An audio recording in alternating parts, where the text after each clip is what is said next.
Okay, looks like we are live with episode 229. Now we are live. All right, live. We have the live thingy. Let's do this. And I will do this by finding my script, because I have to read, or else I don't seem clever. Here we go.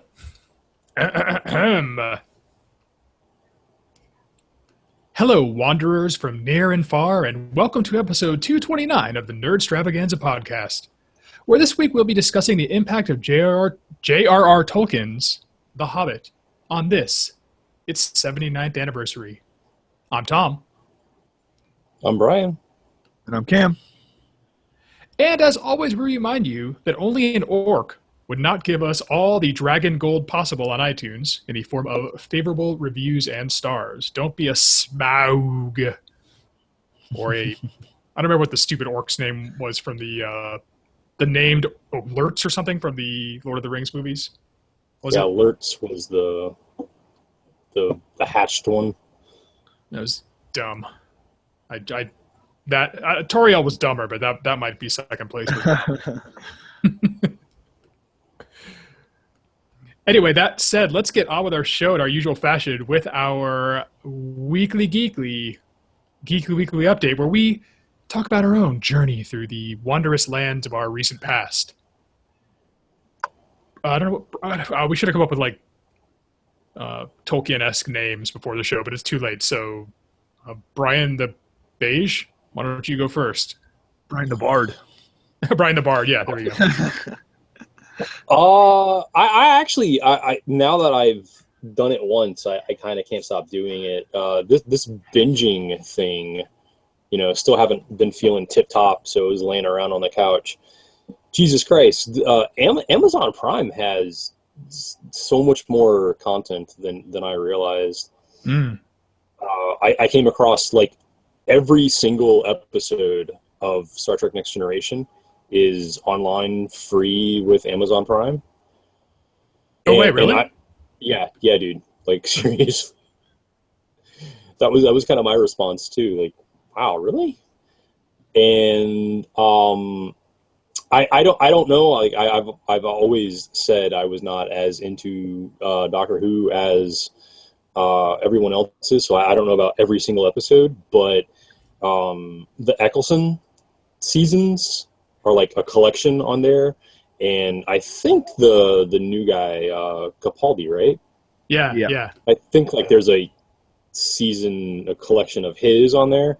I'm working through Eccleston, so I haven't looked for the other guys, but I'm sure they're there too. It looks like just all of Doctor Who. Well, I guess New Who. This may just break down along gender lines, but I really liked Eccleston's like inaugural season, of the return of the show. It was awesome. And then they went to like hipster cute Doctor number 1 and then hipster cute Doctor number 2. I kind of see why they were more popular, but yeah, I thought he was a pretty good Doctor. He was great, yeah. But Capaldi's my favorite, like far and away. I like the crotchety old gray hair. Yeah, and it adds a different element. Honestly, Brian, you'll find, I think, that the like hipster like Drebo Doctors will grow on you too as you watch the episodes. They were pretty well done. But yeah, let me know how that goes. I'm really glad you're finally going on a journey through time and space. I don't know. I feel like one of those old men that dresses way too young. Like, I feel like I shouldn't be binging. Like, it's a younger generation thing. But apparently it works for me. So I think you're okay. It's been running long enough now that it technically happened when we could say we were younger, and that actually means something. So yeah. I think you're fine. Been doing that. Been doing a little painting, which is actually really hard to show or link. But that's moving along nicely. Still trying like hell to find something to play on 360, PlayStation 4, whatever. I don't know. Like, this is the same thing that happened with tabletop. I was really into tabletop for a while, and then I was just like, well, now I've played everything, so I guess I'll play some video games. And now I guess I played everything. I can't find anything that with my interest. And a game I loved. I really loved The Witcher 3. Yeah. But this will give me a chance just to speak out on like the idea of DLC. Now that there's these not really sequels available, like I can't pick up my game and get back into it. Like I need to start over to play the DLC. Oh, really? It's inserted into the main narrative. It's not like a side thing, or. Well, okay, so I beat the game, and it says, like, let's just pretend you never did that, and, you know, go about your world or whatever.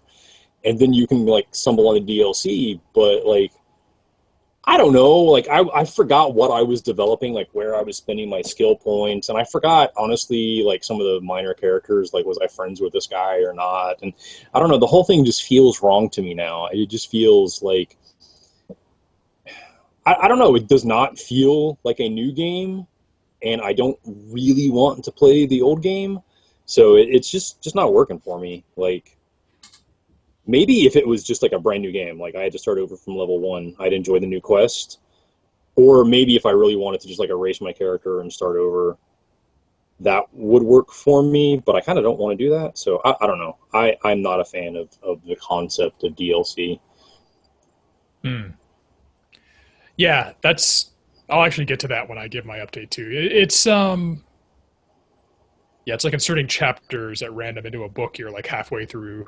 Yeah, right? Yeah. I should have done what I usually do. I usually just wait for the Game of the Year edition, where, you know, like it's old and cheap and everything's all together, and then you can play it all at once. That's the way I normally do it. But there was a huge sale on Witcher, and like the internet would not shut up about what genius it was, so I bought it too early. Yeah. It's probably economically way more sensible, and from a getting it all standpoint, way more sensible to wait for all that crap to come out. And you know, oftentimes I'll complain about like things that shouldn't be DLC. Like I love Borderlands 2, but then like a week after the game launched, there's a DLC class. See, it's an expansion, and I'm like, no, you just took out one of the classes. You should have given us. But whatever, you know, I guess you deserve $100 now for your game.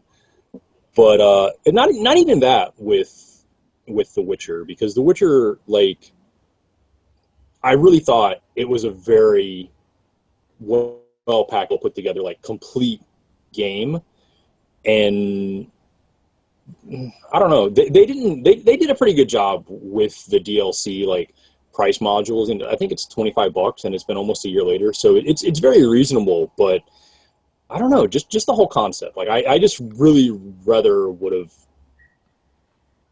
had the whole thing at once. Like, yeah, I hear you. Yeah, it's kind of the state of the industry, though, isn't it? Yeah, sadly, really, really sadly. You're not even exaggerating when you say a couple of years ago when we were playing Borderlands 2. I think we each spent like $100 on like all that crap by the end of the day. At the end of the day, right? $60 and a $30 season pass, right? So $90 on day one to play the game. Yeah. Payne, are you a Borderlands fan? Yeah. I mean, I played all the games, but like I wouldn't go back and play again. Oh, we'll press you into like online play when the new one comes out. Don't worry. Like as much as we're bitching, we're gonna plunk down $90 and like force you to play. So get ready.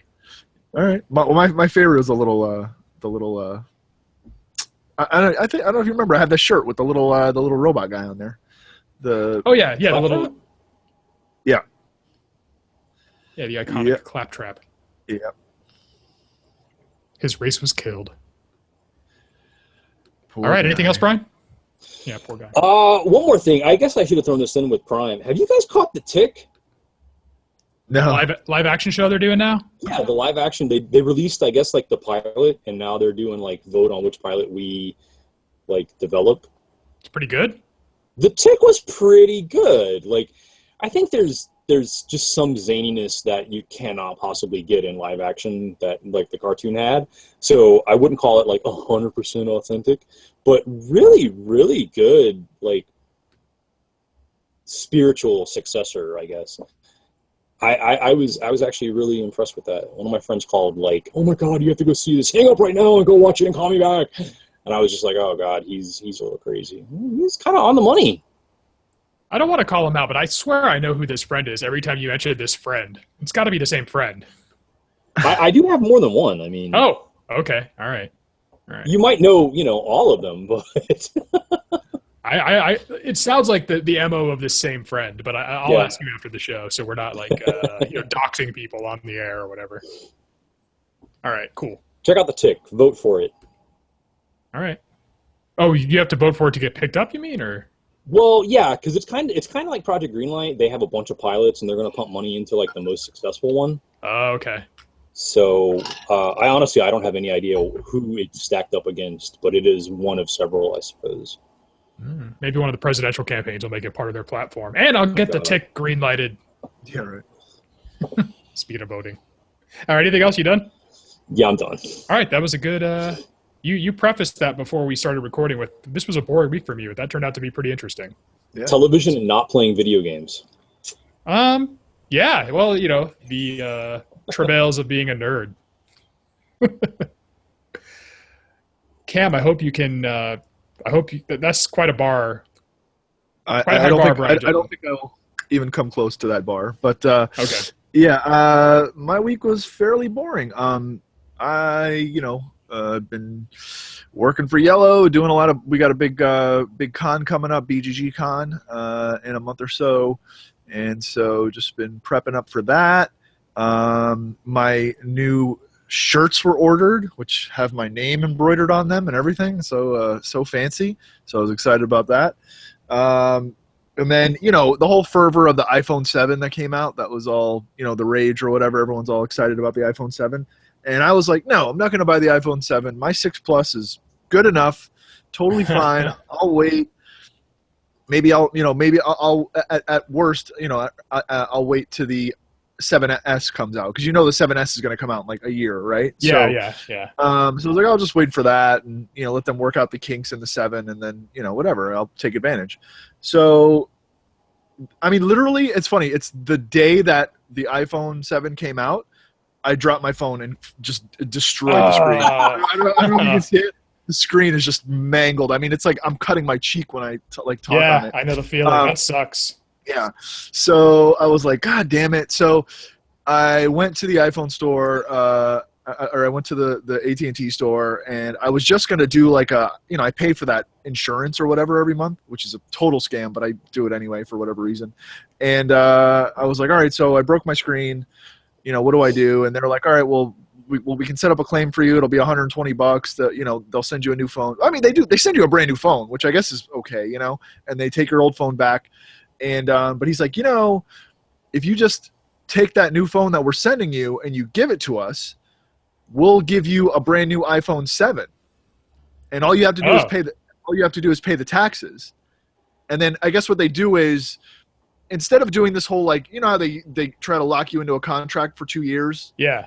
They're not doing that anymore. Now what they're doing is, if you trade in your old phone, as long as it's in in working order, they'll give you a credit for the amount of the new phone for the 7. So they're giving me like an $800, whatever, $650 credit, something like that.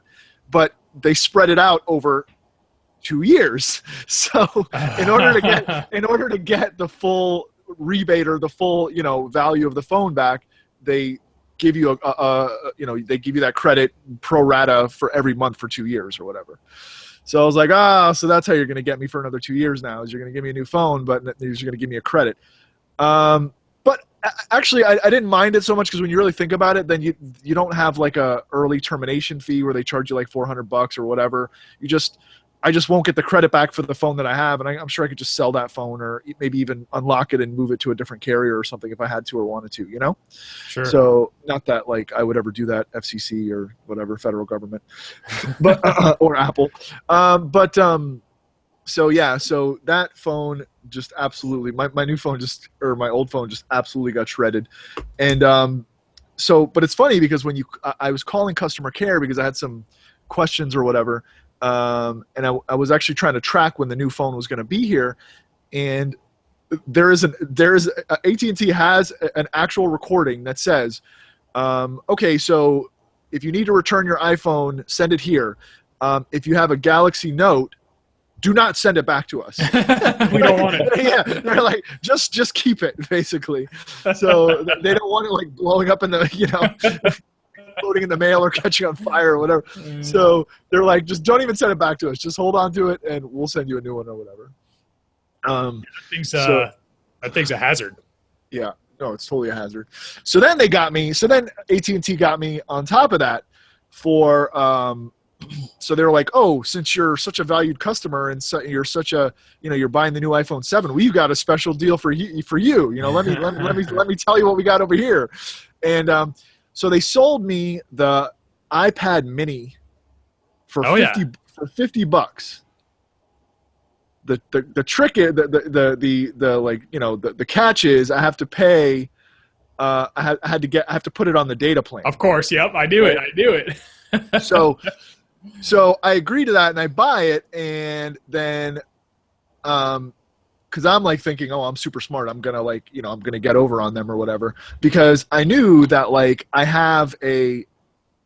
still grandfathered in with the unlimited data plan from because I've been a AT&T customer since 2007 or whatever. Right, something like and that. you're thinking the tablet will just use that or something, right?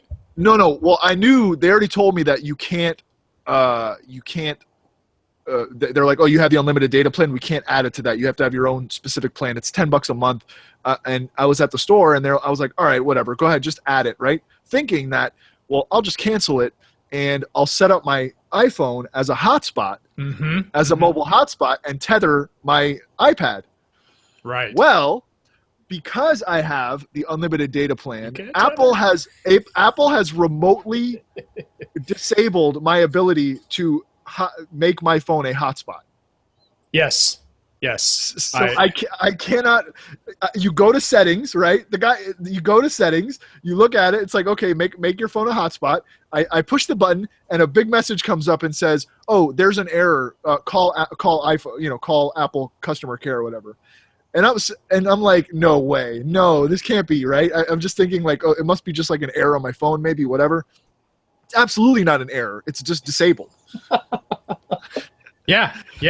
They will not let you tether because, and they're within their rights, they say, because when they offer these data plans, the notion that you would be tethering and running your whole household off your phone potentially was not contemplated. Yeah. Right. Yeah. I have to check. They got me. That.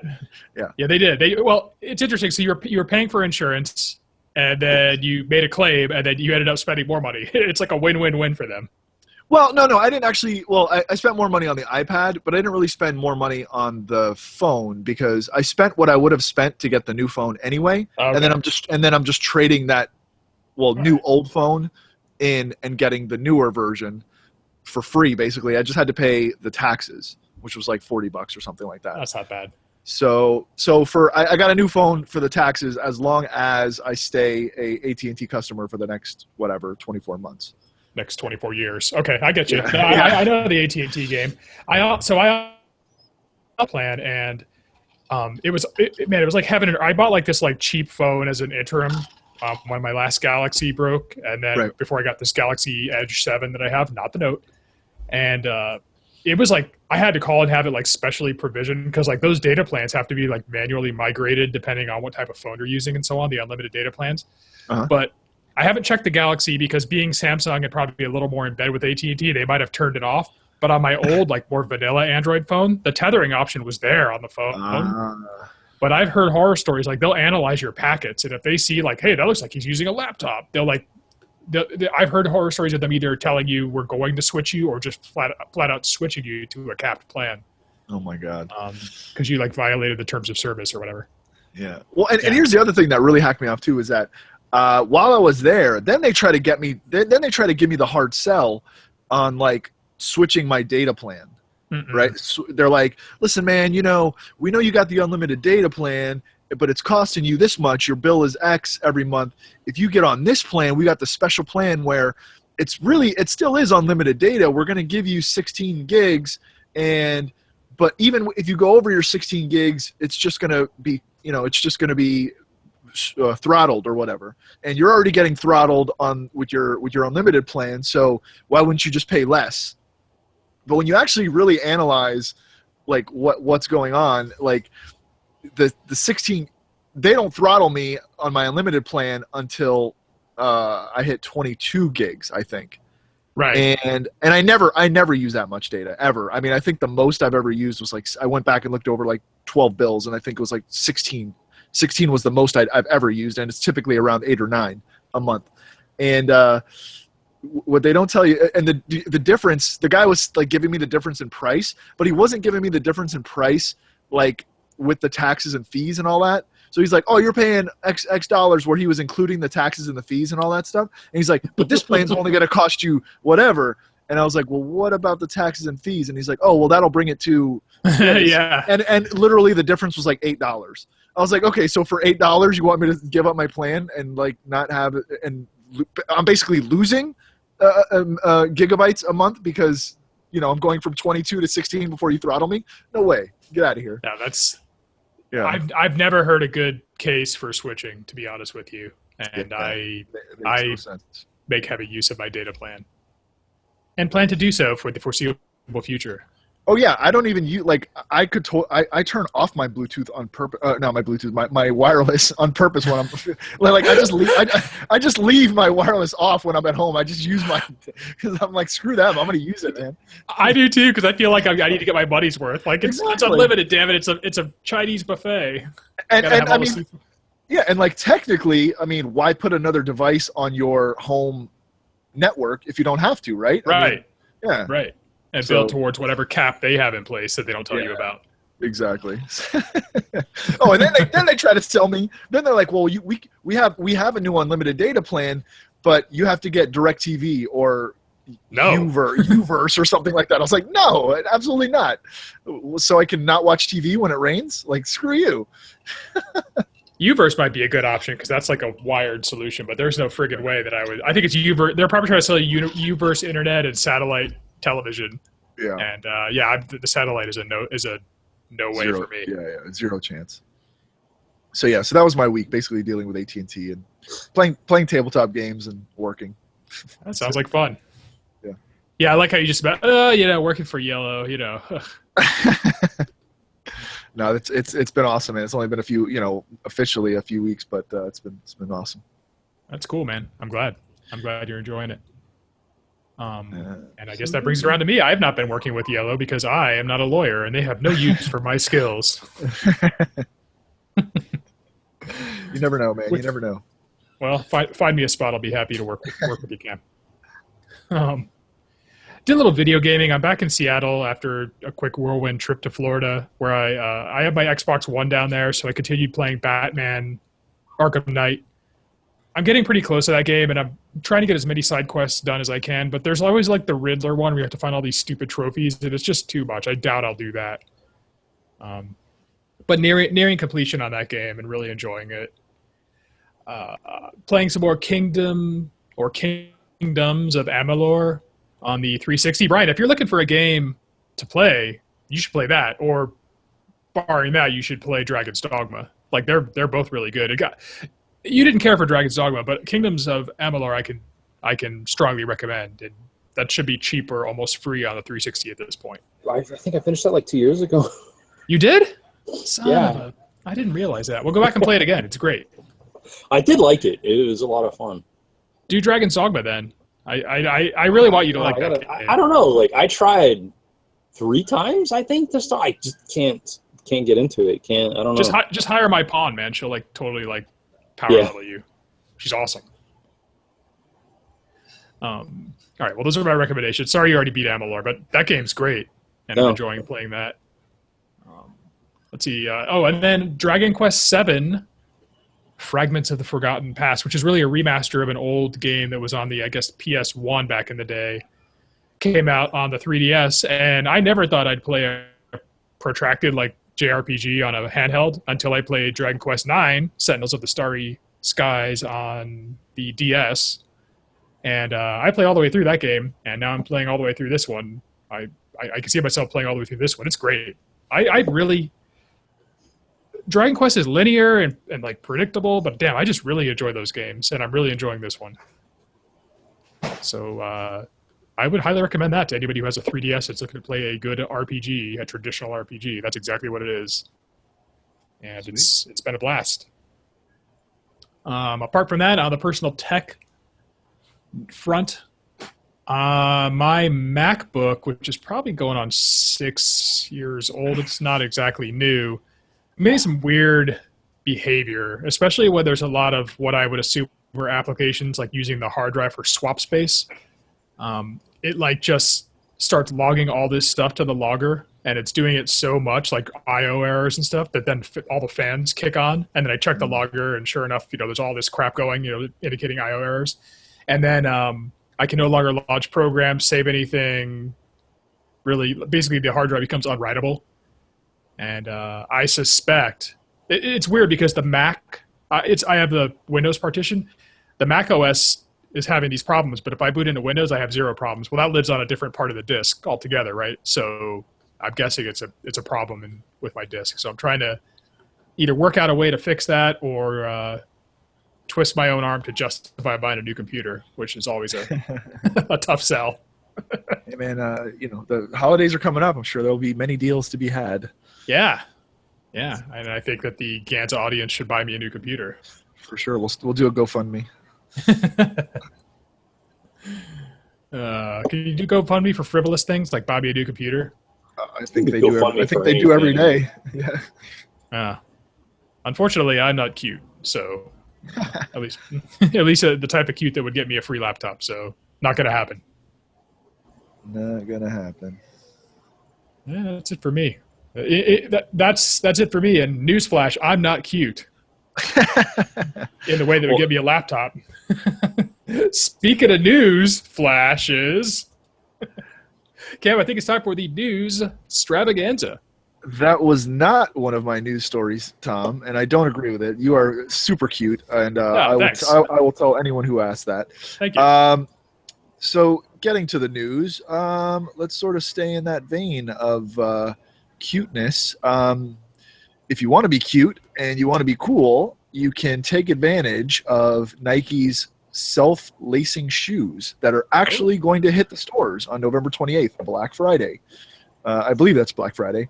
The weekend of Black Friday anyway. They are absolutely supposedly they're supposedly like the real deal. Like you put them on, they lace up, and you're good to go. Just like the Back to the Future movie. They're not the Back to the Future, they don't look like the Back to the Future shoes. They're going like a different way or whatever, but they do have the self-lacing capability. And they're trying to do it. They're trying to not make it a gimmick. So what they're saying is that this is just a precursor, or it's part of shoes that in the future will move and adjust to your foot as you're doing things. So if you're running a trail or something like that, it will put pressure on certain areas that will give you support where you need it. Or if you're on different kind of terrain, or you're whatever you're doing, if you're walking somewhere and it's an uneven grade or whatever, it'll give you support. It's in real time, basically. You know what I mean? So I guess that would be under. I guess that's a wearable, right? Yeah, well, they wearable smart technology. Shoes, yeah. They ought to have them integrate with your fitness tracker or something too while they're at Oh, it. I'm sure I think they already do. I think some shoes do, or they have something you can just put on the shoe and it syncs to your whatever either your phone app or whatever.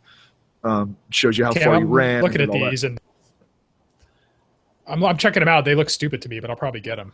They're all black, which is not bad. Looks like, and they have that little LED light at the bottom. The light is what's selling me. I'm a sucker. What are these bad boys going to run? They don't say, but you have to make an appointment just to Come on, just to propose to buy one or buy a pair. So yeah. I'm assuming it's got to be. Look, just a brand new pair of Jordans is $150, $160, right? Some are even way more than that, like the Kanye's and all those or whatever. So these have got to be in the, I'd say maybe $300 to $500 range. I would think. That's just a total guess, but. And there's an interview process. I'm gonna roll in there with head to toe Nike gear, fitness bands, everything. What's up? I'm all about the brand. Can I buy a pair? No, Yeah. no. You're not the type we want wearing our shoe. Yeah, you can't even like just go in and buy them. You have to like appointment only. That's crazy. No, that's fucked up. And you're gonna get mugged. Like you're totally. Yeah, as soon as you walk out, you're gonna get shot. That's it. Yeah. Oh man. Those are cool. So that's cool. Speaking of other things made in China, the Chinese have lost control of their Tiangong-1 space station. Did you like that pronunciation I had there? That was authentic. Yeah, the Tiangong-1 space station, I guess, went up in 2011, and it's 5 years later now. Oh, by the way, Tiangong translates to heavenly palace. Oh, okay. In Chinese, just so you know. And apparently they've lost control of it, and it is going to crash to Earth at some point in 2017. Oh, great. Yeah, and they've lost control of it to the point that they don't even know when it's going to crash in 2017. They just estimate that that's when it's going to fall to the ground. Is it going to like burn up like Skylab did, or like is it going to like crash into Detroit? That's the problem. Is that it is of a size and mass that make that it will not all burn up on reentry, and so as it gets closer to that date, they're going to have to track to see where it's going to fall. Wow. Yeah, I mean, if you think about it, it is a very low risk that it's actually going to hit land, let alone populated land, just because of we're so dense. The world is so much water or whatever, but it is a risk that there is a portion of risk. So they're going to have to keep tracking it, and then because they track. I mean, they track even like baseball size things. You know what I mean? Like constantly. So they know pretty much where anything of any size is at any one given time, and they're just going to have to keep an eye on it until it decides to start coming down, and then they're going to have to. They're going to have to figure it out, and if it's going to go to a populated area, they're going to have to have some kind of evacuation or whatever. I think they should this is good practice for when like a killer meteor comes. We should like come together and create like a booster rocket that goes up and pushes it up into a good orbit again or something. Yeah, exactly. We should do it like Armageddon style. Let's go up and land on it. No, but yeah. So wear a helmet in 2017. I guess I volunteer. Let's just was it Armageddon that had all the unqualified like oil drillers who were going to go blow up the, So we might as well volunteer for that mission. I know we're about as in good shape as they were. I'm sure. Yeah. Hey, look, paying no taxes for the rest of your life, that's not bad. It's not a bad deal. Yes. So getting back to the cell phone vein, Apple is attempting to patent a paper bag. Come on. Yes, they are claiming that their paper bag is so awesome and so proprietary and so cool and so strong because of the way that they've constructed it. They have filed for a patent because I guess they have these like special inserts and these special things. So basically, what they're patenting is not the bag really, but the reinforcement mechanisms that they've placed into the bag to keep it from to make it as strong as possible. The eye bag. Yeah, it's the eye bag. Is this just the stuff? Is this just the bag that when you buy stuff at the Apple store they give you, or is this like something they're going to sell? No, this is the bag that like they just hand you when you like buy your iPad. Yeah, they do give you nice bags. I'll give Apple that. Yeah, it's mostly recycled materials, which is good for them, but it's going to be patented. And so, I mean, listen, if you're Apple and you've been ripped off as many times as they have, Samsung, I don't, I really actually can't blame them for wanting to patent any and everything that comes out of their R&D department. Yeah, well, the Samsung bag will catch fire, so you're not going to want that. Yeah, exactly. Well, speaking of Samsung, so the Galaxy Note, if you are still wanting to buy one, even though it is like, a freaking mini bomb, there's a way to figure out whether or not it is one of the explodey ones. Good. If you look on the box, there's like, they have like the VIN number. They have like the serial number and all those little like, proof of purchase and barcodes and all that stuff. If there is a little black square on that label, then it's good. It's good to go.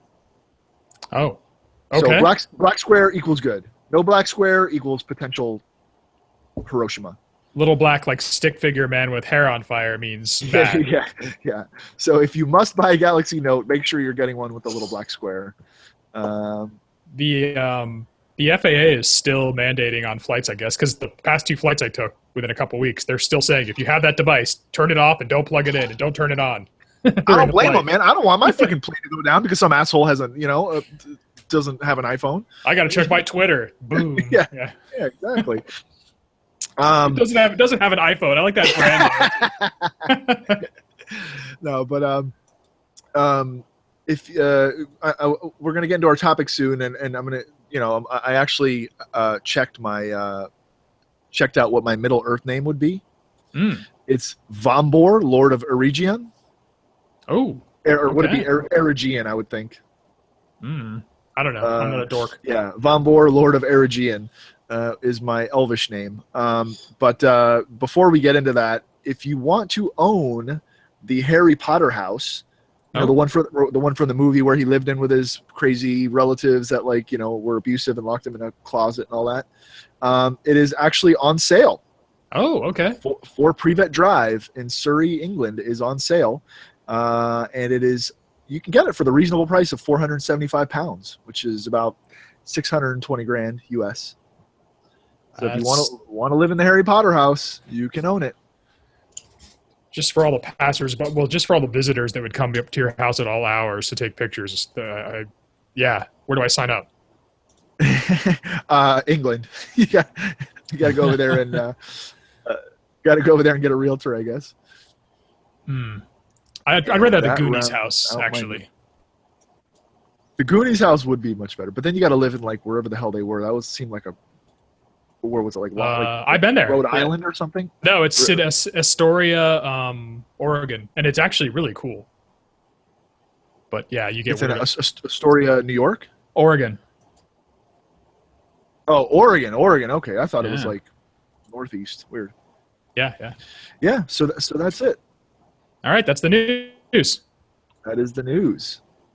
Okay, I'm goodbye. putting in Tom. I'm putting in your. What do you want to be? Do you want to be an elf? Do you want to be a dwarf? A wizard? What do you want? What name do you want me to look up for you? I guess I'll be. I mean, I can't be your Tolkien name. I can't be a Numenorian. No, they only have dwarf, elf, hobbit, or wizard. I'll be a wizard. What's that? You broke up a little bit. I'll be a wizard. Be a wizard. All right, let's see. So you are Old Greybeard, Lord of the Valar. Really? Old? Thomas Old Greybeard. That's great. I don't know why they add old to it. It could just be Greybeard, Lord of the Valar, but right, it's kind of redundant. Yeah. And Brian, you would be let's see here. Ilmare the Blue. If you were a wizard. But I know you tend to the elvish side, so let's see what your name would. You'd be Foros the Tall, an elf, if you were an elf. The tall or the blue? That's not very exciting. Which I don't know, but you are pretty tall. I mean, I want to be an elf now. Wait, maybe that'll turn me into. What's my elf name? You want to be an elf name? All right, let's see. You would be Leguldor Serinde. Jesus, I just can't win. All right, never mind. Well, let me shorten it to Tom. I had Thomas. If I put Tom, it'll give you a different name. Oh yeah, Amiel Galith, King of Lorien. I like that. I'll take that. Yeah, you're the king. Nice. Nice. All right. I would say I want to be a dwarf, but I want to be a dwarf from the Dungeons and Dragons movie. I don't want to be a dwarf from. Well, if you were a dwarf, you would be Bemley, son of Megon. Sounds wonderful. Yeah. We need to on that Dungeons and Dragons movie for the record, like on a bad movie night episode or something. Have you seen that, Cam? Yes. You're talking about the one with what's his name in it? Damon Wayans. Yes. Yeah. No, that's the second one. I've seen both. The second one and then the original one, the one that where the kid was like, I can fly. The one we saw. Oh no, the one we saw was a sequel. The one with Jeremy Irons and Wayans and all them in it. The one with Wayans was in the 90s, I think, right? Yeah. And then there's one from the 80s where at like the end of the movie the kid's like, but I can fly. Like he thinks he's like actually in the Dungeons and Dragons universe or whatever. Oh, Mazes and Monsters, that is. Yeah. Yeah. I think so. Yeah. No, this Dungeons and Dragons movie is actually set in a Dungeons and Dragons setting. It's not about it's not about the 80s D&D scare. But if they actually wanted to put D&D out of business, they should have made this in the 80s because wow, it was bad. Yeah. Well, what's sad is that like what's his name? Marlon Wayans? I think it's Marlon Wayans, not Damon Wayans. That was There's like movie. eight of those guys, so I don't know which one's which. Exactly, but I think it was Marlon Wayans. But what's sad is he's actually a really good actor.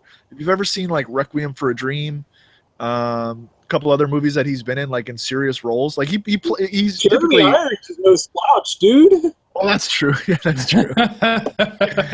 That's true. It's just a bad movie altogether. Oh my God. It was Dungeons and Dragons, Brian, right? Where there was and this is, by the way, a perfect segue into tonight's topic. But it was Dungeons and Dragons where like one of the bad guys is like, just like you thieves, always stealing or something stupid like that, isn't it? Always taking that which isn't yours. Yes. Yes, that is the definition of a thief.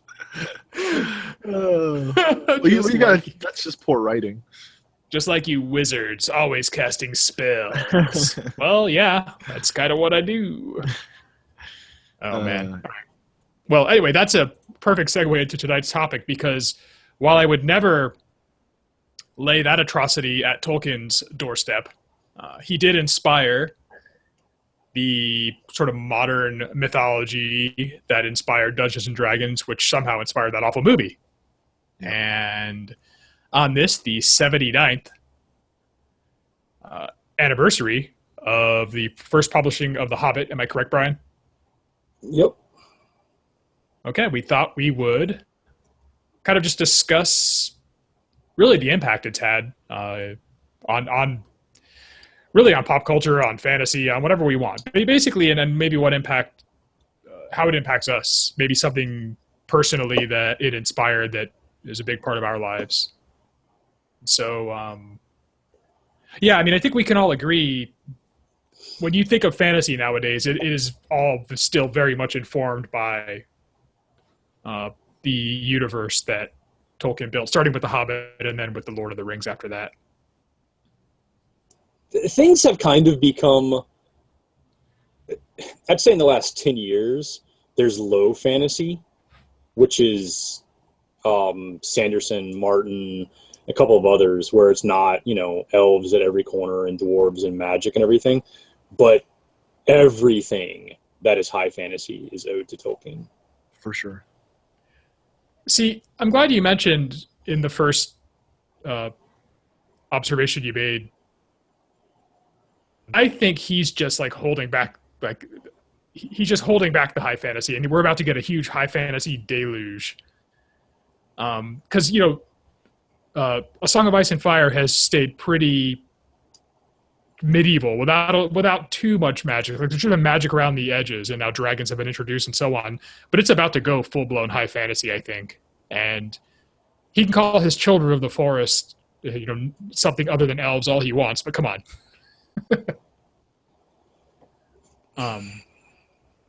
But yeah, I haven't read these other. But you're saying these others that they don't.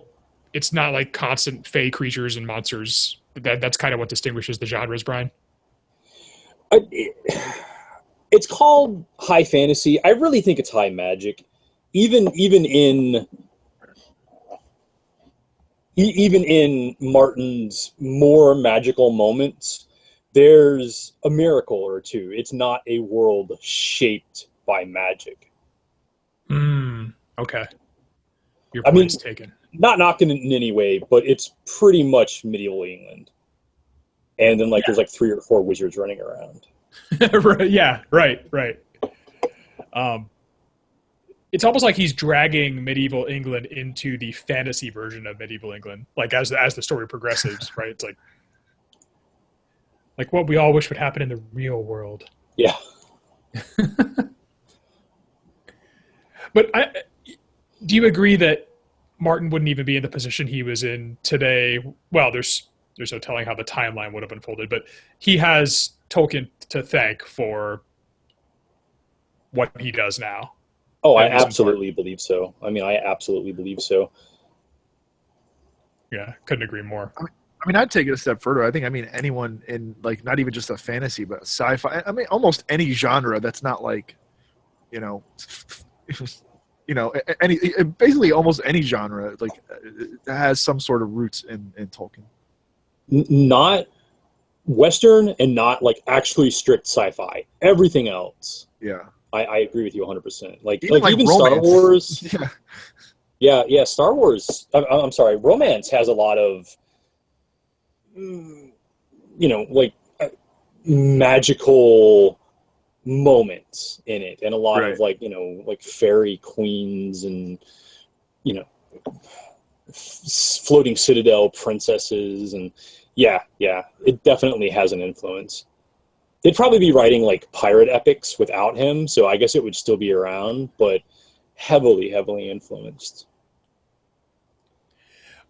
Wasn't there a backlash in the literary community around once it gained popularity? I think especially in through the 60s and so on, there was like had this crazy cult following. Weren't people kind of deriding it as like trash and not true fiction and so on and so forth, and kind of I was actually reading this just because there was a little bit of chatter about it on today. Today is actually the anniversary. The Hobbit is straight up called a children's book. It seems like a pretty sophisticated children's book to me. Does it have an age range in parentheses on it somewhere? Like great for ages 7 to 9, or?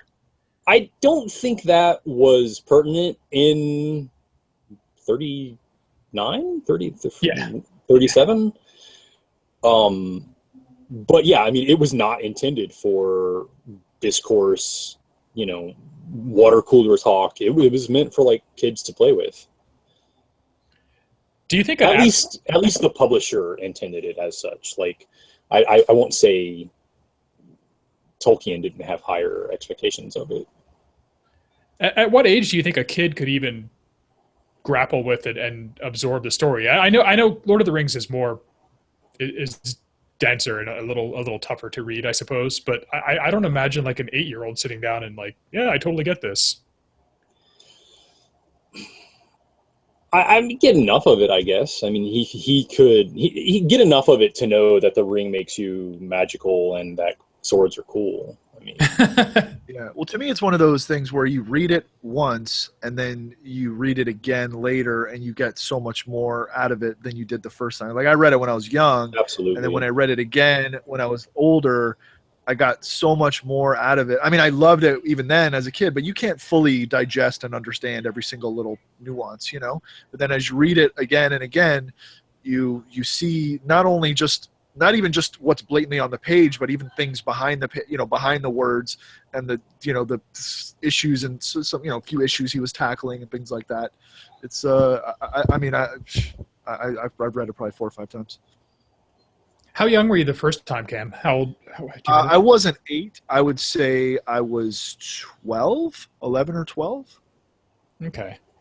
But when I was 8 or 9 or whatever, I had like, what got me to read the actual book was when I was young, when I was around that pretty young age. My parents had gotten me this like sort of like a sing-along thing. Like it was like an actual like it was like a book, but almost like a graphic novel of The Hobbit and Lord of the Rings. And it came with like this like cassette tape, and you played the cassette tape, and it would like make like it would have like music and sound effects that you read as you were like that came on as you were reading the book or the graphic novel or whatever. And that was freaking awesome, man. I wish I still had that thing. I should look on I'm gonna look on eBay for it right now. Shit. Yeah. I think I remember those. I remember like Dungeons and Dragons versions of that too, where like you'd play the tape along with the book. Yeah. I guess it was to make reading seem more interesting or something. It worked for me. You know what I mean? Like it really made it like, I thought it was just the coolest thing ever. And then like, as I got older and I was like, oh man. And then I actually read the actual book and I was like, man, this is really cool. And it just I don't know. It was very successful in getting me into it. Yeah, that's an interesting gateway. I think my gateway into the Hobbit and Tolkien was probably like derivative works, that I encountered later. Um, Not least of which was Dungeons and Dragons and like the zillions of fantasy novels that came out under the TSR banner. Right. TSR had a stranglehold on that. They really did for a long time. Yeah, I mean, Dragonlance obviously stands out as like, for me, like kind of a pretty huge series. I really need to go back and read that to see if it's as good as I remember. I suspect it's not. But what about you, Brian? Was your first exposure via something derived from The Hobbit, or did you kind of back in and like I did through derivative works? Pretty close. I mean, I wouldn't call it derivative, but I think it was a Sunday night program. I want to say like a Sunday night, like 8 p.m., like family program. And I think they did like, the World of Disney at 7. And then they would always do like, Pete's Dragon or something like that, like really kid-friendly movies at 8. And they did... I think Leonard Nimoy was actually in it. It was called Flight of Dragons. Oh yeah, I remember that. You remember that? Yes, yeah, where the dragons they were like blimps. Yeah, they were kind of like bloated and they like could actually like kind of swim through the air. But it was it was about like a modern academic like getting hit in the head and waking up in, Dragonland or whatever. And it was kind of an effort to iron out everything with science. Like they were gaseous so they could float, and they actually dragons chewed ore, which created like flint in their mouth, so the gas would like spark on the way out and conflagrate. That's how they breathe fire. And like this academic like got in a fight with like a wizard at the end, and he actually won by shouting like calculus at him. But that's what made me think like dragons were super duper cool. And after that, like just everything, like all of the, I actually liked Forgotten Realms a little bit more than Dragonlance. Dragonlance, I think, will hold up. I'm predicting when you reread it. But I don't know. There was so much more Forgotten Realms available that I got into that, and then all that stuff led me back to Tolkien, especially, and God, I hate to say this because no one should have this image of Tolkien, but the animated pictures, like the Ralph Bakshi. Yeah, the Bakshi, yeah. I'll cop to that too. I enjoyed that when I was a kid. It was only when I saw them after having read the actual books that I was like, oh. So they did The Hobbit, and then they did 2 Lord of the Rings movies, right? Yeah, they did the 3 books and 2 movies. Was The Hobbit pretty faithful? I mean, I feel like that could have been captured in an animated movie fairly faithfully. I know that the later movies were not. That was the one with like the ice dancer Legolas, wasn't it? I don't actually know. Like the ice skating, he had like glittery white skirts on, and I don't think it was very. It could Not have Legolas, been. obviously. It would have been an elf. Sorry. Well, it was the one that was the. Oh, okay. Now it's all coming back. That was the one with the Thranduil, who was like a crazy goblinoid creature with a star crown, who just like cackled and stood on his throne or something. Oh, he was actually wasn't he wearing a tree trunk? Yeah, all the elves wore tree trunks, I think. Yeah, yes. tree trunk armor, like an actual tree trunk. Yeah, no, that was not very faithful. Oh, that was terrible. That was, now that I'm thinking about it, that was just awful. He's getting them mixed up with Thor and Oakenshield. Well, yeah, I'm glad that you brought that up, Cam, Thor and Oakenshield, because that got me thinking now of the movie. So we had like a bad animated adaptation, and then we had what for me started off as a good live action adaptation. I did not mind the first of the 3 Hobbit movies, and the other 2 I just kind of they got so off track. The first one was great. Yeah, and then You guys, went sideways. You guys don't like the Lord of the Rings though movies, do you? They're all right. They're good. Yeah, I enjoyed those for what they were. Were they 100% spot on? No, but I mean, they got the broad strokes. They weren't as just like egregiously different as the Hobbit was. I was going to say, because we've talked about it before. Like, I mean, I really like them. I thought they were great. But obviously, were they spot on? No, you're exactly correct, Tom. They weren't faithful, 100% to the book. But I mean, if you go back and look and watch them, because I actually just watched them with my fiance a few weeks ago, and I think they still hold up. I mean, and those movies are what, 10, 15, 12 years old now? Yeah, something like that. Even with like, all the new CGI and stuff like that, those movies are still really good, So, and I was watching it on my 4K, we watched it on my 4K TV, and like, you can't really even tell, where the CGI is and all that stuff. So I enjoyed them, but then the first Hobbit movie, it was good, but the number 2 and number 3 were stinkers. I think the Lord of the Ring trilogy is what set me up to be disappointed because, I mean, overall, like, I definitely have some complaints. Like, I really did not like simpering Gandalf at the end of Lord of the Rings. Yeah. But overall, they were great movies. And for what was Hobbit 2 even called? I don't remember. Desolation of Smaug, was it? Yeah, that's right. Of Smaug. For that to go, so I mean, ninja orcs. Yeah.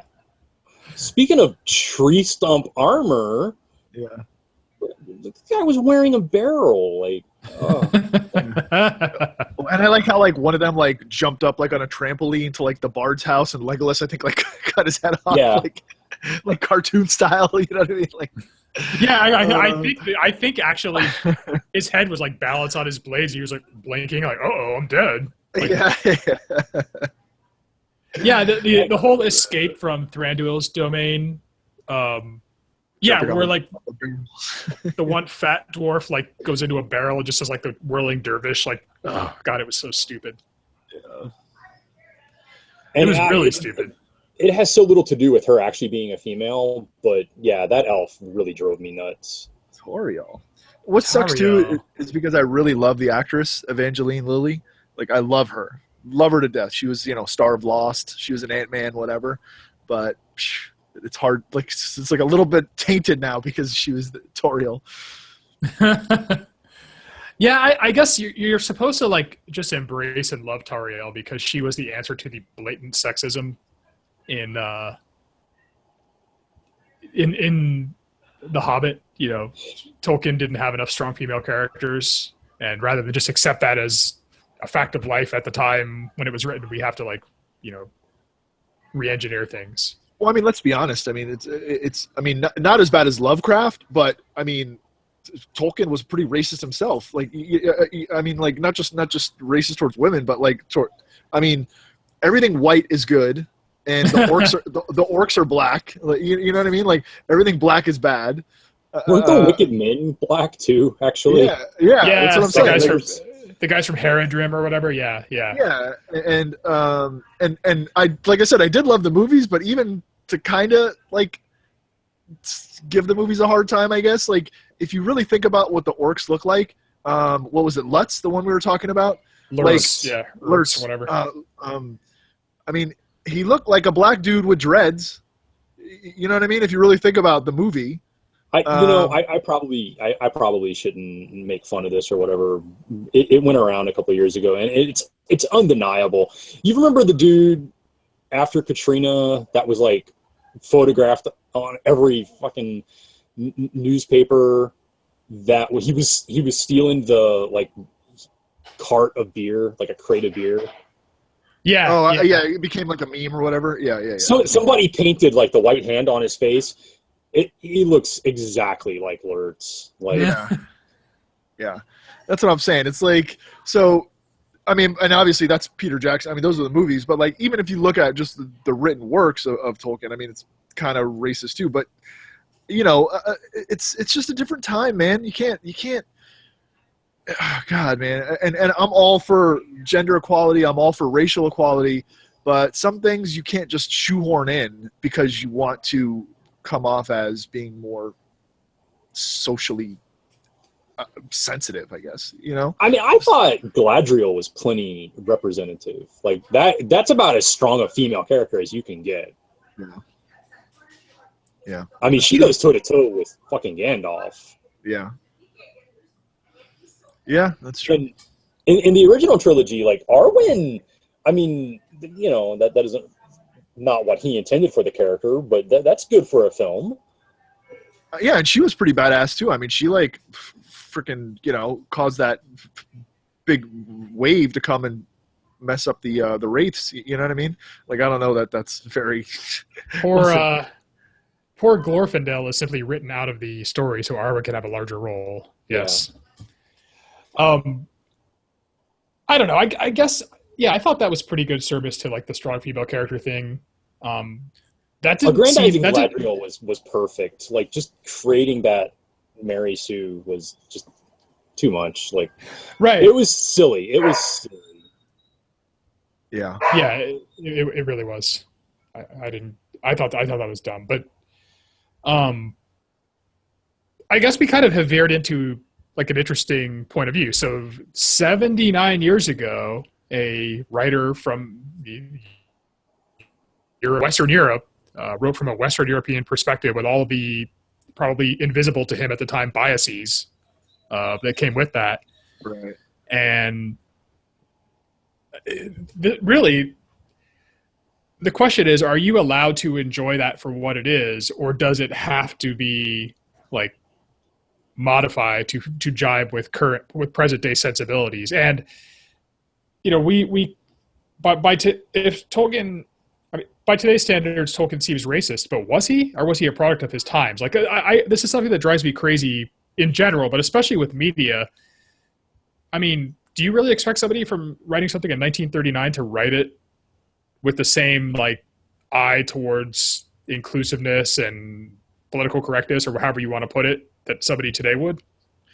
Of course not. And that's where it comes down to. So, okay, so what are the options? You either portray it as it is and just accept that was what it was during that period, like what the mentality was, I guess, or do you bastardize it and make it into something that it is not, and I mean, it seems like Hollywood's made that choice pretty easily or pretty quickly. Yeah. Well, with the Lord of the Rings, I think not so much, but with the Hobbit more so, which is interesting because Jackson had so much more cachet at having like made that zillions of dollars with Lord of the Rings, and I'm surprised that they like strong-armed him into like shoehorning in a made-up character like that. Yeah, I mean, I think he's even like come out and admitted that he kind of lost control of the production, basically. I mean, I know he's said, I don't think he's like directly said like anything about Toriel or whatever, but he's definitely said that mistakes were made and he wasn't as focused on it as he should have been, things like that. He's working on King Kong 2. Oh God. I actually liked King Kong. I thought it was fine. Black. I just don't like Adrian Brody. Which is that was that the good guy from that? Yeah, the main guy. Yeah, he's got a weird like ratty kind of face, hasn't he? Yeah, absolutely. Something about him. Yeah, I'm not gonna say he's punchable. He's just kind of like I don't want to follow you anywhere. Yeah, I'd rather see Littlefinger than him, the actor the Littlefinger actor. You know what I mean? Like I feel like they're kind of comparable. They both have that kind of ratty face, but I like Littlefinger. I like the actor that plays Littlefinger better than him. I feel like the other guy, Brody, like he has what should be a normally proportioned face with like rat features, whereas the Littlefinger guy just has a full-on rat face, but it's all in proportion. Right. That's for sure. And then like they also he's been in like just weird movies too. Adrian Brody, like he does like these like I think he did like The Pianist or something, like these like period piece like dramas. But then they try to put him in movies like that, and then they put him in like, I think he was in like an Alien vs Predator movie. He was like the hero or whatever, the main guy in that AVP. The one, the one where they dropped him in onto like an alien planet or whatever. Yeah. To be prey or whatever. Yeah. Yeah. I shouldn't. Meanwhile, the guy is awash in adoring ladies, I'm sure. Oh, I'm sure. Yeah, I'm sure. So is Littlefinger. So he's probably a great guy too. We're just bagging on him, but whatever. Yeah. He's like, I'll stack my groupies up to yours any day for extravaganza. Exactly. Your name says it all. Exactly. You three pig faces have some nerve. Yeah, I might be a red face, but you guys got big faces. Oh man. Oh man. So speaking of the Hobbit and how far afield it went, I think we went a little too far afield there. But yeah. Well, speaking of far afield, something I sort of wanted to bring up, and it's related to the Tolkien. Well, anyway, his estate, right? They must be raking in tons of cash because there's so many movies, board games, video games, like there's so much merchandise that's associated with that. And it's actually something that's hits sort of close to home for me because I plan on, if my wonderful, beautiful, amazing companion fiance will allow it, having the One Ring as my wedding ring once we get married. And those are a thing. Like you can buy that as a thing, right? And you can buy it in gold, you can buy it in silver, platinum, white gold, whatever you want. But I guess the estate of Tolkien sued some poor Melbourne jeweler, Melbourne, Australia, because he was producing these. Oh my! I mean, there are tons of companies and people that are producing those things, but apparently they just went after this one guy, and like just basically just knocked the shit out of him in court, and the poor guy is like, I don't know if he's going to be bankrupt, but he has to pay him like a ton of money.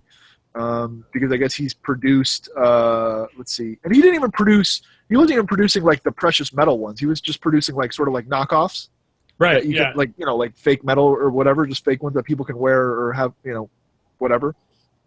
And he was selling them on eBay, and I guess he sold them. I don't know, maybe he sold a couple thousand of them, and so now the estate is coming in and saying, well, we want our cut of what however many you sold, you got to pay us.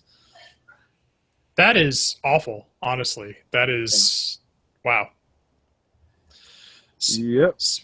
79. Well, I know they must be raking in money because I know no theme park can seem to entice them to use their property. And I think both Disney and Universal have approached them, and they're just like, no, we're too busy. We're raking in money from suing small-time jewelers. We don't need this. Yeah, that is actually a good point. I didn't even think about that. I mean, like, wow, how awesome would like a Middle Earth section of like Disney be, or like Universal Studios? How amazing would that be? It would be insane if they did the same level of detail and quality they did with Harry Potter. It would be insanely cool.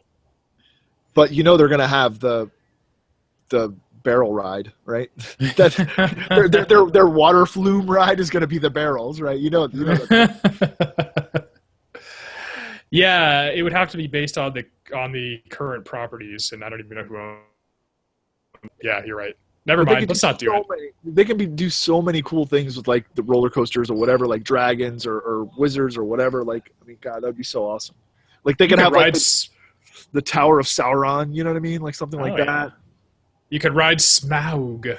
Yeah. Hopefully, it won't be like the Doctor Doom. Doctor Doom sometimes doesn't work. Doom drop. Yeah. Yeah. It could be like the Harry Potter ride, like the new modernized Harry Potter. That would be killer. Like just ride a shell beast around Middle Earth. If Universal got that and put that in their parks as well as they would have like, I mean, they'd be very well positioned to fight Disney on the Star Wars front. Yeah, or even the Eagles. You could fly around on the Eagles. You know what I mean? And they actually they breed giant eagles to fly you around the park. Yeah, that'd be like cross with Jurassic Park. Speaking of, how come no one's made a Jurassic Park? What, cloning the dinosaurs and stuff? No, I mean like just like a dinosaur thing. You know what I mean? Like it seems like they're missing the freaking train by not making a like actual Jurassic Park.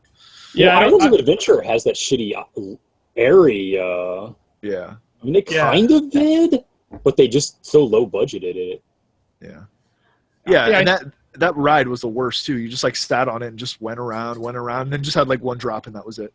The T-Rex with the garbage can jowls. Yeah. I feel like they have undercapitalized on that. I think they could have had you enter Jurassic Park and like gone around and could have been cool. Good. Like a nature walk with dinosaurs menacing and stuff would have been really cool. They should let us run the place. They should. We would run anyway, right into the ground. Yes. I have a final question, Kevin. You may be able to answer this one. So the Tolkien estate is so haughty and they refuse to license to theme parks and they sue jewelers. It's been 79 years. How long before they like lose rights to, I guess the Hobbit would go first, right? Yeah, I'm not an IP lawyer, so I don't know exactly when it becomes public domain. But I think, don't quote me on this, but I think that there are ways to sort of stem that time period. You know what I mean? Like I think possibly like republishing it. Re-ups. I don't. Again, I'm not an IP lawyer. I'm not a trademark or copyright or anything that kind of lawyer, so I have no idea. But I'm assuming they have the best in the business working on it for them, and I'm sure they are stretching that time period out as long as possible. Sure, living off the creative endeavors of their ancestor. Yeah, for sure. I mean, I would. Shit. I mean, why not? I mean, I would too. I would just feel at a certain point like kind of useless if I hadn't done anything myself. But yeah. I know.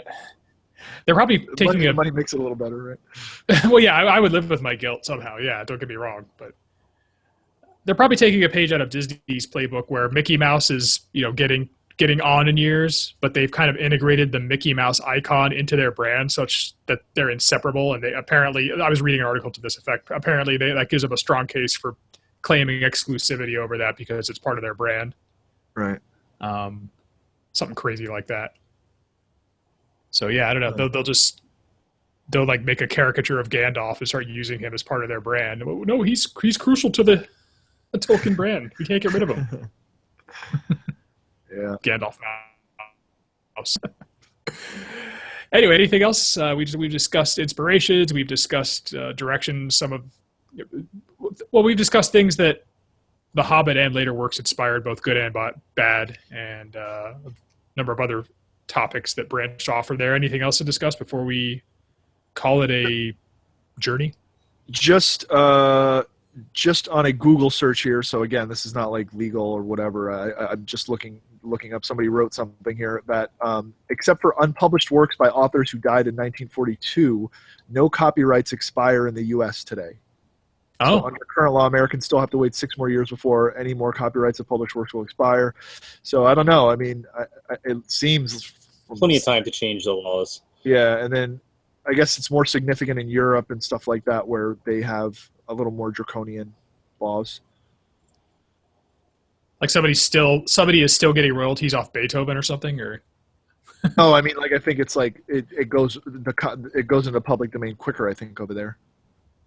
Okay. I mean, I have mixed feelings about that. We could discuss this another time, but damn, at a certain point, like you invented blue. How much more money do you want out of blue?